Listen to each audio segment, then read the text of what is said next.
सोनिया गांधी क्यों तैयार होंगी, अखिलेश यादव क्यों तैयार होंगे, ममता बनर्जी क्यों तैयार होंगी, जगन मोहन रेड्डी क्यों तैयार होंगे, चंद्रशेखर राव क्यों तैयार होंगे, एमके स्टालिन क्यों तैयार होंगे, नवीन पटनायक क्यों तैयार, बहुत बड़ा फेहरिस्त है भाई। ये नेता जो है वो नीतीश कुमार के नाम पर क्यों तैयार होंगे? देखिए, वो लालू यादव इनको मुख्यमंत्री पद से भगाना चाहते हैं। जो सोनिया गांधी अपने बेटे राहुल गांधी के लिए और पूरी कांग्रेस की तिलांजलि दे दी उन्होंने। लालू यादव का सिर्फ यही है कि अगर ये प्रधानमंत्री का उम्मीदवार बनते हैं तो बिहार का मुख्यमंत्री का पद खाली हो जाएगा, और वो खाली होगा तो उनके बेटे जो है इस पर उम्मीदवार बन जाएंगे और वो सीएम बन जाएंगे। कांग्रेस कभी भी किसी भी कीमत पर नीतीश कुमार के नाम पर तो हामी नहीं भरने जा रही है 24 में, कभी नहीं। नीतीश कुमार 2010 में सबसे बड़ी पार्टी बिहार के हुआ करते थे, और देखिए कि इन 12 सालों में क्या हुआ। हम ये नहीं बोल रहे हैं कि नीतीश कुमार पीएम फेस नहीं हो सकते हैं, बिल्कुल हो सकते हैं, आराम से हो सकते हैं। अब बिहार में महागठबंधन की सरकार बनने के बाद चर्चा 2024 को लेकर तेज है। क्या नीतीश कुमार पीएम के कैंडिडेट होंगे? इसको लेकर तमाम बातें इस समय मीडिया चैनलों में चल रही है। हमारे साथ दो सहयोगी हमारे साथ हैं, एक तरफ उदित आर्यन जी है, दूसरी तरफ आदेश पुरी जी है। सबसे पहले हम उदित जी से जानना चाहेंगे, बिहार की राजनीति को अच्छी तरह समझते हैं, जिस तरीके से बिहार में सियासी गणित बदला है। अब ये चर्चा चल रही है कि नीतीश कुमार 2024 की तैयारी में लग गए हैं। तमाम नेता इस तरह की बातों का दावा भी कर रहे हैं। क्या लगता है उदित जी, क्या ये जो तैयारियां हैं, इन बातों का कितना सत्यता है? क्या तैयारी चल रही है? सिर्फ नीतीश कुमार ही तैयारी नहीं कर रहे हैं, तैयारी अरविंद केजरीवाल भी कर रहे हैं। अभी बहुत रिसेंटली बयान आया है मनीष सिसोदिया का कि 2024 का फाइट जो होगा वो कांग्रेस वर्सेस बीजेपी नहीं बल्कि आम आदमी पार्टी वर्सेस बीजेपी होगा। ये बयान आया है और बहुत ताजा बयान है, बहुत रिसेंट बयान है। लगभग कांग्रेस भी तैयारी कर रही है, लेकिन इस बीच सवाल ये उठता है, जो कि हमारा चर्चा जो है वो बिहार पर सेंट्रिक होगा। बिहार पर ही हम फोकस रखेंगे कि नीतीश कुमार क्या प्रधानमंत्री का चेहरा बनेंगे, क्या इतने सक्षम नेतृत्व हैं उनके पास कि सभी पार्टियां का मतलब सभी पार्टियों का मैं जिक्र भी करूंगा, हर स्टेट के पार्टी का बात किया जाएगा, फिर कांग्रेस का बात करेंगे। आखिरकार नीतीश कुमार के चेहरे पर, उनके नेतृत्व पर क्यों भरोसा करेगा? अब देखिए, सबसे पहले शुरुआत कीजिए ना आप, सबसे बड़ी पार्टी जो है देश की, मतलब बीजेपी के बाद कांग्रेस। भाई कांग्रेस आज के समय में भी कम से कम अपने 50 से अधिक सांसद हैं उसके पास। 3-4 स्टेट में उनके सीएम भी हैं, मतलब 3-4 स्टेट वो जीत भी चुकी है, वहां पर सत्ता में है। और किसी भी कीमत पर, ये बात मैं ना भी बोलूं तो भी मेरी जनता जो है वो जानती है, हमारे जो दर्शक हैं एनबीसी के वो जानते हैं कि जदयू से बहुत बड़ा जनाधार कांग्रेस का आज भी है। भले ही बिहार में ना हो, हम मान लेते हैं, लेकिन पूरे पैन इंडिया की अगर आप बात कीजिए तो कांग्रेस का जनाधार तो जेडीयू से बहुत बड़ा है। और उससे भी बड़ी बात कि जो सोनिया गांधी अपने बेटे राहुल गांधी के लिए और पूरी कांग्रेस की तिलांजलि दे दी उन्होंने, तिलांजलि नहीं दिया गया भाई, इतनी बड़ी पार्टी थी आज हाशिए पर है, वो सोनिया गांधी या फिर वो कांग्रेस पार्टी नीतीश कुमार को क्यों एक्सेप्ट करेगी? और नीतीश कुमार का इतना अच्छा संबंध भी नहीं रहा है कांग्रेस से, जिस तरह लालू जी का तो कुछ दिन रहा भी है, लालू जी रेल मंत्री भी रहे हैं उसके टेन्योर में। वो कांग्रेस आखिरकार क्यों एक्सेप्ट करेगी नीतीश कुमार को, ये सवाल है। अभी भले ही जिस दिन सरकार गिरी 9 अगस्त को बदली, मतलब उसके एक दिन पूर्व 8 तारीख को सुबह बात हुई थी सोनिया गांधी से नीतीश कुमार की, ये खबरें चली थी और सही खबर था। लेकिन सोनिया गांधी ने ये एश्योरेंस कब दे दिया नीतीश कुमार को कि हम आपको चेहरा बनाएंगे? तो सोनिया गांधी क्या फैसला लेती हैं, कांग्रेस क्या फैसला लेती है, अभी तक का जो परिदृश्य, और देखिए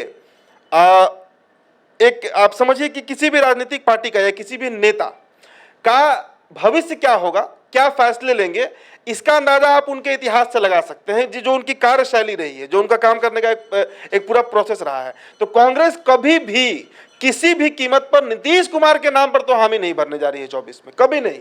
ललन सिंह, उपेंद्र कुशवाहा, तमाम जदयू के नेता ये कह रहे हैं कि 2024 की तैयारी में हम लग गए हैं, हमारा मिशन 2024 है, यानी कि नीतीश कुमार को पीएम कैंडिडेट खुद को मनवा चुके हैं। हाँ भाई, इनका तो संसदीय बोर्ड से पास भी हुआ है वो प्रपोजल जो है। तो ये तो कांग्रेस की बात हुई। अब छोटे दलों की आप बात कर लीजिए। आप एक बात बताइए हमको, बिहार का पड़ोसी स्टेट है वेस्ट बंगाल, पश्चिम बंगाल। जी। पश्चिम बंगाल में एक ब्राह्मण मुख्यमंत्री हैं, जी। ममता बनर्जी। हालांकि ममता बनर्जी अभी सॉफ्ट है बीजेपी के प्रति, कई मामलों में फंसे हैं, उनके परिवार के लोग, उनके भतीजे, उनकी जो बहू हैं, बहुत लोग फंसा हुआ है उनके परिवार का। लेकिन इसके बावजूद ममता बनर्जी वो शख्स हैं जो बंगाल से, जो कि वाम का गढ़ है, जहां से वाम जन्म लेता है, नक्सलवादी आंदोलन होता है, उस बंगाल से वाम को उखाड़ कर सत्ता में आई, टीएमसी को एस्टैब्लिश की, और आज भी अंतिम चुनाव भी जो वो लड़ी है इसमें पूर्ण बहुमत मिला है और बीजेपी को सटने नहीं देती है। ठीक है, बीजेपी का सीट बड़ा है वहां पे, लेकिन आज भी सत्ता में अपने बूते, मतलब अपने चेहरा पर, अपने क्रेडिबिलिटी पर उन्होंने बंगाल फतह किया है। नीतीश कुमार से तो बहुत बड़ा जनाधार है उनका, जनाधार की अगर बात कीजिए, और खुद इलेक्शन ही फाइट करती हैं। नीतीश कुमार कब इलेक्शन फाइट किए हैं याद है आपको? 2005 के पहले ही किए होंगे, उसके बाद फाइट नहीं किए हैं। तो ममता बनर्जी क्यों तैयार होंगी भाई, ये सवाल उठेगा। उसके बाद चले आइए आप, उसके बाद चलिए साउथ में चलते हैं, दक्षिण भारत की तरफ चलिए। 2-3 स्टेट का जिक्र कर लिया जाए। एमके स्टालिन की बात कीजिए। एमके स्टालिन करीब 5 बार विधायक रहे हैं, 2 बार मंत्री रहे हैं, और अभी मौजूदा मुख्यमंत्री हैं वहां के। इनके पिता जो थे वो 5 बार मुख्यमंत्री रहे हैं, करुणानिधि। करुणानिधि जो है वो 5 बार स्टेट में सीएम रहे हैं तमिलनाडु में। मतलब अगर राजनीतिक विरासत की बात कीजिए, लेगेसी की बात कीजिए, जो भारतीय राजनीति में खूब चलता है, जैसे आज राहुल गांधी के पास लेगेसी ही है, तो लेगेसी में और पूरे राजनीतिक करियर में एमके स्टालिन के सामने कहां खड़े होंगे नीतीश कुमार? तो एमके स्टालिन क्यों उनका नेतृत्व एक्सेप्ट करेंगे? बोलेंगे ना कि भाई वाई नीतीश कुमार, सिर्फ इसलिए कि हिंदी पट्टी से आते हैं, क्या दक्षिण में जो दक्षिण भारत का हिस्सा नहीं है? सवाल उठेगा। उसके बाद आप चले आइए, अब जरा सा उड़ीसा देख लीजिए, फिर आंध्रा देख लीजिए, आप तेलंगाना देख लीजिए, चंद्रशेखर राव है वहां के सीएम, जगन मोहन रेड्डी आंध्रा का, आप कहीं का भी देख लीजिए। अब नवीन पटनायक का बात कीजिए ना, जो उड़ीसा में है, नवीन पटनायक का जनाधार जो है 22 साल से वो सीएम है वहां के, longest serving CM of Orissa. और उनके पिता जो थे बिजू पटनायक, वो भी 2 बार वहां से रहे हैं मुख्यमंत्री, तो उनकी भी लेगेसी बहुत बड़ी है। और वहां पे पूजा होती है भाई बिजू पटनायक की। अब बिजू पटनायक का उतना खराब टर्म्स भी नहीं है नरेंद्र मोदी के साथ, क्यों जाएंगे नीतीश कुमार के साथ? समझिए इस चीज को।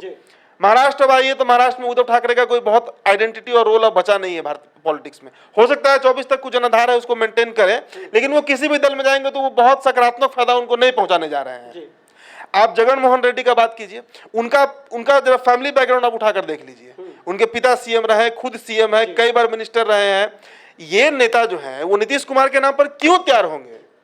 ये सवाल उठता है कि क्या उनके पास जनाधार की कमी है? क्या उनके पास नेतृत्व का कमी है? क्या उनका स्टेट में गुड गवर्नेंस की कमी है? उनके पास, अच्छा बिहार के पास, नीतीश कुमार के पास रिप्रेजेंट करने को है क्या? नीति आयोग का रिपोर्ट बता ही दिया है बिहार का हाल, एनसीआरबी का रिपोर्ट बिहार का हाल बता ही चुका है, और ये तब बताया है जब उनके साथ में जो लोग थे वो सत्ता में है, मतलब बीजेपी। ऐसा नहीं ना कि जो आरजेडी में आए हैं और तब नीति आयोग का रिपोर्ट आया है। बीजेपी, इनका जो आरोप रहता है कि बीजेपी वाले नीति आयोग में जानबूझकर ऐसा रिपोर्ट पब्लिश कराते हैं, भाई बीजेपी की गवर्नमेंट तो बिहार में थी जब नीति आयोग की रिपोर्ट आई। एनसीआरबी आपको सबसे बड़ा क्राइम स्टेट बता रहा है, हर पायदान पर, हर पैमाने पर आप फिसड्डी साबित हो गए हैं।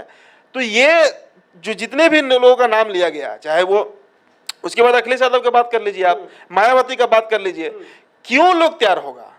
नीतीश कुमार 2005 के बाद से कब चुनाव लड़े हैं? 2010 में 115 सीट, 2015 में 80 सीट, 2020 में 43 सीट। ग्राफ तो डायरेक्ट नीचे आता जा रहा है। आप किसी पर आरोप लगाइए, आप चिराग फैक्टर कहिए, आप आरसीपी फैक्टर कहिए, लेकिन ग्राफ तो आपका गिरते ही जा रहा है। लेकिन कुछ दिनों में जिस तरीके से हलचल बढ़ी है, हमने अध्ययन किया है, तमाम अखबारों का अध्ययन करने के बाद ये पता चला है कि अगले जो प्रधानमंत्री की रेस की बात कर ले, विपक्ष के नेता कौन होंगे, इसको लेकर जब हमने पढ़ा है तो ये जाना है कि नीतीश कुमार इसमें 5% भी जनता जो है देश की वो नीतीश कुमार के साथ नहीं है। लेकिन बिहार के जो तमाम अभी जो नेता सत्ता पक्ष के हैं वो ये कह रहे हैं कि 2024 में हमारे भारत में 28 राज्य हैं, एक राज्य के एक सबसे छोटी पार्टी जो है वो क्या तय करती है, इस पर आप नहीं तय कर सकते हैं कि पीएम। देखिए, हम ये नहीं बोल रहे हैं कि नीतीश कुमार पीएम फेस नहीं हो सकते हैं, बिल्कुल हो सकते हैं, आराम से हो सकते हैं, अगर ये सभी पार्टियां उनके नाम पर सहमति जता दे तो। लेकिन वही सवाल है कि क्यों जताएंगी।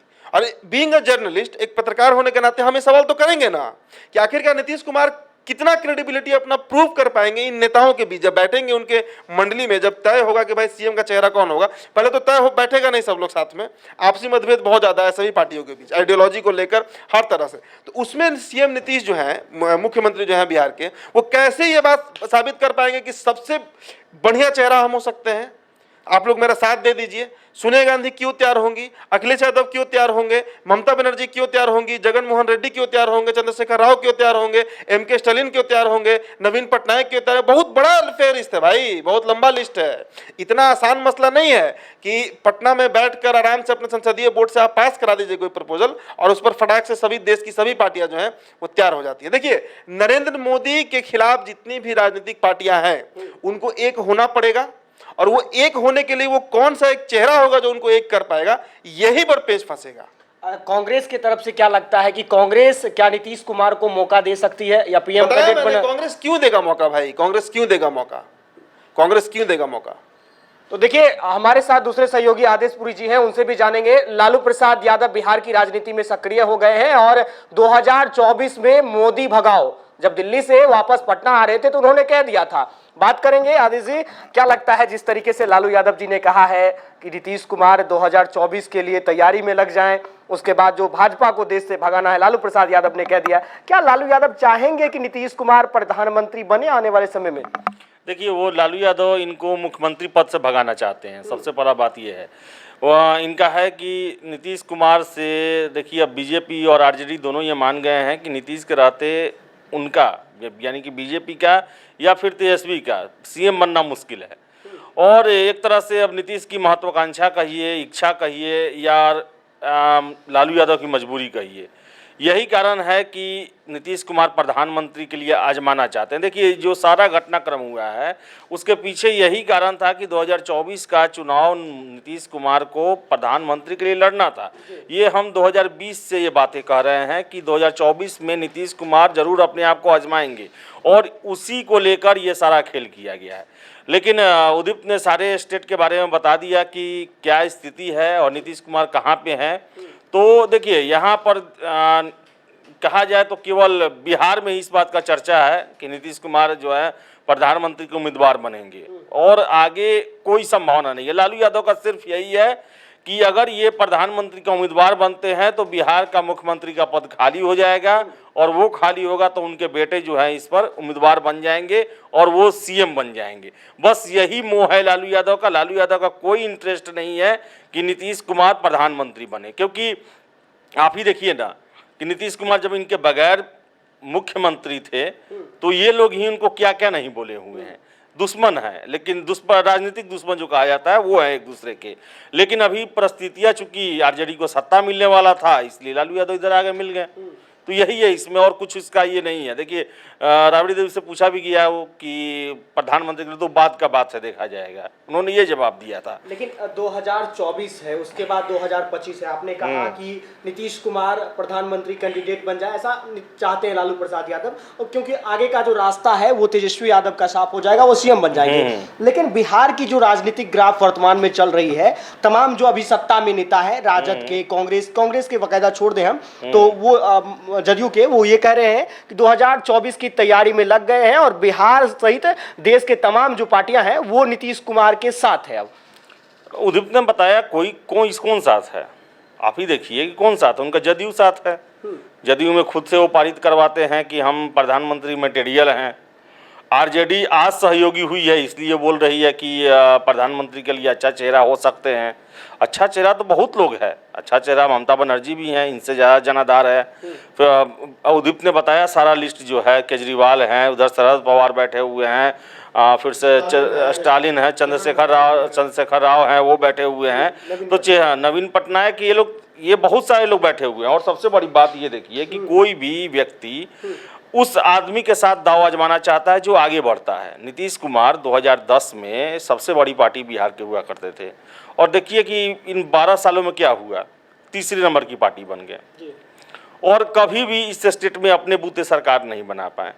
ये संभव कहाँ है, लॉजिकल कहाँ है कि आखिर नीतीश कुमार जो है वो अगर मानिए विपक्ष इकट्ठा भी हो जाता है, इलेक्शन जीत भी जाते हैं तो प्रधानमंत्री ने बनने नहीं दिया जाएगा, क्योंकि उस समय बात आएगा सीट जो है वो सबसे अहम होता है। और महागठबंधन में आप देख चुके हैं, खुद नीतीश कुमार जो हैं ये भी विश्वासी नहीं है। बिहार में तो ये कभी आरजेडी के साथ, कभी बीजेपी के साथ, और जब पूरे पृष्ठभूमि पर आएगा, सबसे बड़ा बात विपक्ष इनके नाम पर कैसे तैयार होगा। हो सकता है कि ये अच्छा परफॉर्मेंस करे और बीजेपी को 10-12 सीट का जरूरत हो, ये जाके उधर मिल जाएंगे। कुछ भी हो सकता है, क्योंकि विश्वास के लायक तो नहीं ना। मान लीजिए आप 20 सीट यहाँ से जीतते हैं और बीजेपी को 15-20 सीट से वो बहुमत से दूर रह जाती है, तो ये भी हो जाएगा कि वो चले जाएंगे डिप्टी पीएम बन के, उधर चले जा सकते हैं बीजेपी में। तो नीतीश का देखिए, नेता का विश्वसनीयता भी सब बहुत मायने रखता है, और जो बड़े अहम पद होते हैं, जैसे प्रधानमंत्री का पद है, उसमें ये विश्वसनीयता होनी चाहिए, तो यहाँ मायने रखता है। तो ये सब तो नीतीश, देखिए नीतीश अभी बस हाँ बिहार के जदयू और आरजेडी को छोड़ दें तो बाकी किसी के लिए कोई मुद्दा नहीं है। बस यही दो दल है। एक दल जो है चाहता है कि अगर ये प्रधानमंत्री के उम्मीदवार बनेंगे तो बिहार का ये सीएम पोस्ट खाली हो जाएगा, तो हमारा बेटा बन जाएगा। और जदयू जो है व्यक्तिवादी पार्टी बन गया है, जो नीतीश कहेंगे वही होगा। उनके दल में सारे लोग को ये मैसेज दे दिया गया है कि नीतीश कुमार के लिए सारा कुछ आपको बोलना है। पीएम उम्मीदवार बोलने तो पीएम मटेरियल बोले, भविष्य के पीएम बोले, जो बोला जाएगा उसमें सब में वो हुंकार लगाएंगे।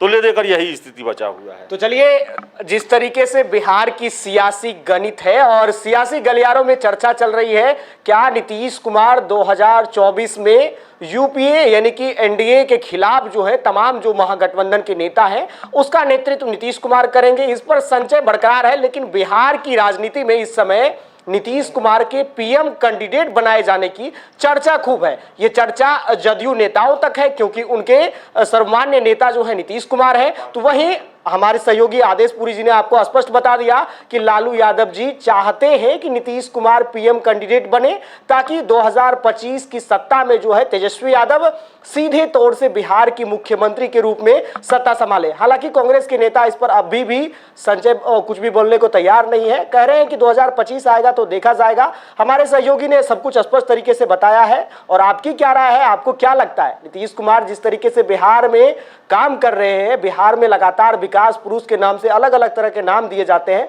तो आपकी विश्वसनीयता नीतीश कुमार को लेकर क्या है? कमेंट बॉक्स खुला है, लिखिए, लिखकर हमें जरूर बताइए। वीडियो पसंद आए तो शेयर कीजिए। इस खबर में इतना ही, आगे भी मिलेंगे। बहुत बहुत धन्यवाद।